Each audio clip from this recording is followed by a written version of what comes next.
جانیے کیوں منائی جاتی ہے عید الاضحیٰ اور کیوں منائی جاتی ہے قربانی کی حکمت۔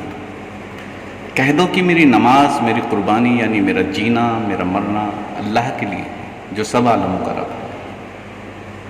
بقرعید کا اصل نام عید الاضحیٰ ہے۔ مسلمانوں میں سال میں دو ہی تہوار مذہبی طور پر منائے جاتے ہیں، ایک عید الفطر اور دوسرا عید الاضحیٰ۔ عید الفطر جہاں رمضان کے پورا ہونے پر منائی جاتی ہے، وہیں پھر قرآن کے نازل ہونے کے شروع ہونے کی خوشی بھی اپنے اندر رکھتی ہے۔ ایسے ہی عید الاضحیٰ جہاں حج کے پورا ہونے پر منائی جاتی ہے، وہیں انہی دنوں میں قرآن 23 سال میں نازل ہو کر پورا ہوا تھا اور دین کے مکمل ہونے کا اعلان کر دیا گیا تھا۔ سورہ مائدہ آیت نمبر 3۔ عید الاضحیٰ اصل میں حج سے جڑی ہوئی ہے۔ قربانی حج کا اہم ایک حصہ ہے۔ پوری دنیا کے مسلمان تو ہر سال حج نہیں کر سکتے، اس لیے عید الاضحیٰ کے ذریعے وہ حج سے جڑتے ہیں۔ انہی کی طرح قربانی کر کے اللہ کے لیے قربانی کے جذبے کا اظہار کرتے ہیں، اور حاجی کی طرح ہی حج کے دنوں میں نماز کے بعد تکبیر پڑھتے ہیں اور بال وغیرہ کاٹنے سے پرہیز کرتے ہیں۔ حج اسلام میں ایک اہم عبادت ہے۔ یہ اسلام کی 5 بنیادوں میں سے ایک ہے۔ حج کی حکمت: قربانی کا لفظ قرب سے بنا ہے، جس کا مطلب ہوتا ہے قریب ہونا، یعنی عید الاضحیٰ کو اپنے جانور کو ذبح کرنے کا مقصد اللہ کا قرب حاصل کرنا ہوتا ہے، یعنی اللہ سے اپنی نزدیکیوں کو بڑھانا۔ عید کے قربانی کے بارے میں علماء میں اختلاف ہے، کچھ اسے واجب کہتے ہیں اور کچھ اسے سنت کہتے ہیں، لیکن یہ بات درجنوں حدیثوں سے ثابت ہے کہ بنا حج کے مدینے میں اللہ کے رسول صلی اللہ علیہ وسلم پابندی سے قربانی کیا کرتے تھے اور صحابہ بھی کرتے تھے۔ مثال کے لیے جانیے، عبداللہ بن عمر بیان کرتے ہیں کہ نبی صلی اللہ علیہ وسلم 10 سال مدینے میں رہے اور ہر سال قربانی کیا کرتے تھے۔ مسند احمد 4935، سنن ترمذی 1501۔ اللہ کے رسول صلی اللہ علیہ وسلم نے فرمایا، جس نے بھی عید کی نماز کے بعد جانور ذبح کیا اس کی قربانی ہو گئی اور اس نے مسلمانوں کی سنت پر عمل کر لیا۔ صحیح بخاری 5545۔ حضرت انس رضی اللہ عنہ اجمعین فرماتے ہیں کہ اللہ کے رسول صلی اللہ علیہ وسلم 2 مینڈوں کی قربانی کیا کرتے تھے اور میں بھی 2 مینڈوں کی ہی قربانی کیا کرتا تھا۔ صحیح بخاری 5553۔ ویسے تو اسلام میں قربانی کا ذکر آدم علیہ السلام کے زمانے سے ملتا ہے، لیکن اسلام میں بنیادی طور پر قربانی حضرت ابراہیم علیہ السلام کے زمانے سے ہے۔ جب انہوں نے اپنے بیٹے کو قربان کرنے کی کوشش کی تو اللہ نے ان کے بیٹے کے بدلے ایک جانور کی قربانی لی۔ تب سے یہ اپنی جان کے قربانی کے نشان کے طور پر ہر سال دی جاتی ہے۔ قربانی میں کئی حکمتیں ہیں، لیکن اس کا سب سے اہم فلسفہ یہ ہے کہ اللہ بندے کے لیے سب سے بڑھ کر ہے۔ اس بات کو اچھی طرح سمجھ لینا چاہیے کہ اسلام میں قربانی ایک عبادت کی حیثیت رکھتی ہے، اور جیسا کہ آپ جانتے ہیں کہ عبادتیں جتنی بھی ہوں وہ سب بندے کا اللہ سے تعلق کا اظہار ہوتی ہے۔ جیسے بدن سے بندگی کا اظہار نماز میں ہوتا ہے اور مال سے عبادت کرنے کا اظہار زکوٰۃ اور صدقے سے ہوتا ہے، ٹھیک ایسے ہی قربانی جان سے بندگی کرنے کا اظہار ہے۔ قربانی میں اپنے جانور کی جان کو اللہ کے نام ذبح کر کے اصلاً بندہ اس جذبے کا اظہار کر رہا ہوتا ہے کہ میری جان بھی اللہ کی دی ہوئی ہے، اور جس طرح آج میں اپنے جانور کی جان اللہ کے لیے دے رہا ہوں، اگر اللہ کا حکم ہوا تو اپنی جان بھی میں دینے کے لیے تیار ہوں۔ یہی وہ جذبہ ہے جو قربانی کی اصل روح ہے۔ اگر ہمارے اندر اپنے جانور کے قربانی کے ساتھ یہ جذبہ نہیں ہے تو یہ اصل قربانی نہیں ہے، پھر یہ ایسے ہی ہے جیسے روز لوگ اپنے کھانے کے لیے جانور ذبح کرتے ہیں۔ پہلے زمانے میں اپنے جانوروں کو 2 ہی وجہ سے ذبح کیا جاتا تھا، ایک اس گوشت کھانے کے لیے اور دوسرا کچھ مذہبوں میں اپنے دیوتاؤں کی مورتی کو جانور کا خون دینے کا رواج تھا۔ اس سے یہ سمجھا جاتا تھا کہ یہ دیوتا خون پیتے ہیں اور اس سے خوش ہوتے ہیں، لیکن قربانی میں یہ دونوں وجہ سرے سے پائی ہی نہیں جاتی۔ قربانی کے پیچھے جو جذبہ ہوتا ہے وہ یہی ہے کہ میری جان میرے لیے نہیں اللہ کے لیے ہے۔ یہی جذبہ قربانی کا مقصد ہے اور یہی جذبہ اللہ کو مطلوب ہے۔ چنانچہ قرآن نے فرمایا، اللہ کے پاس نہ تمہاری قربانیوں کا گوشت پہنچتا ہے اور نہ ان کا خون، اللہ کو صرف تمہارا تقویٰ پہنچتا ہے۔ سورہ حج آیت نمبر 37۔ قربانی اس نعمت کا شکر بھی ہے کہ اللہ نے جانوروں کو ہمارے قابو میں کر دیا ہے۔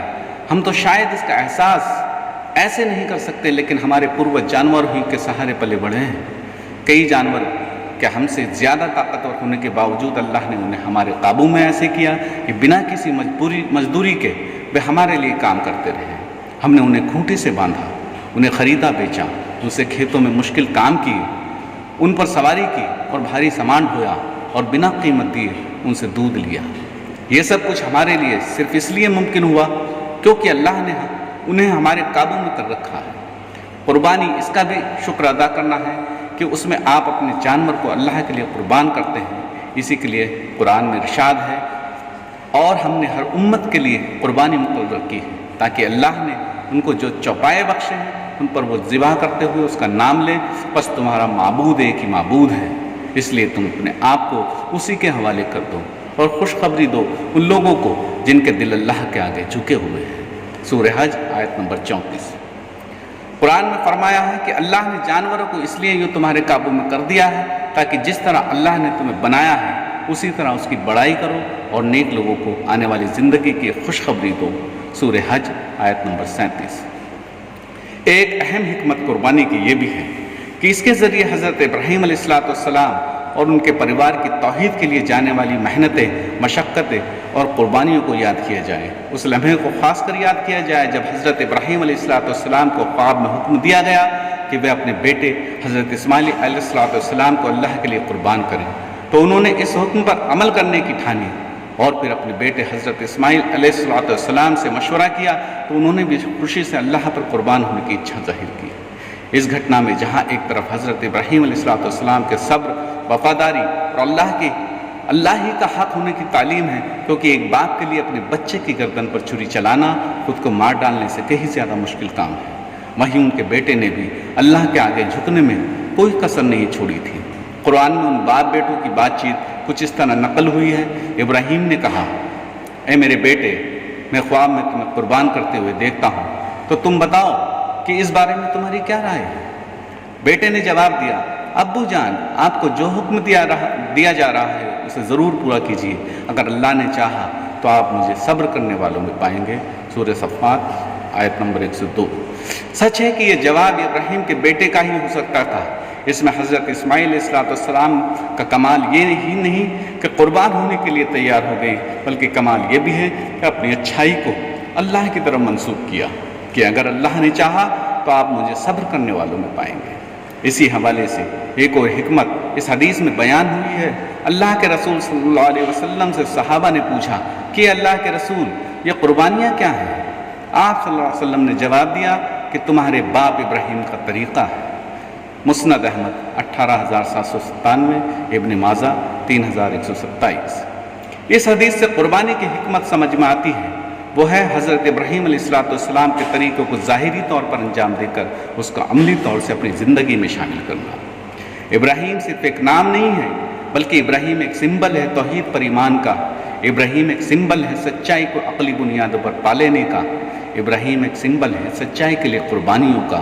ابراہیم ایک سمبل ہے اپنے پریوار کی پوری زندگی اللہ کے حوالے کر دینے کا۔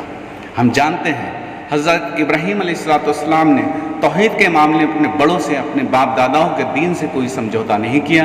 انہوں نے اللہ کے بارے میں سچ کے سوا کوئی بات ذرا قبول نہیں کی۔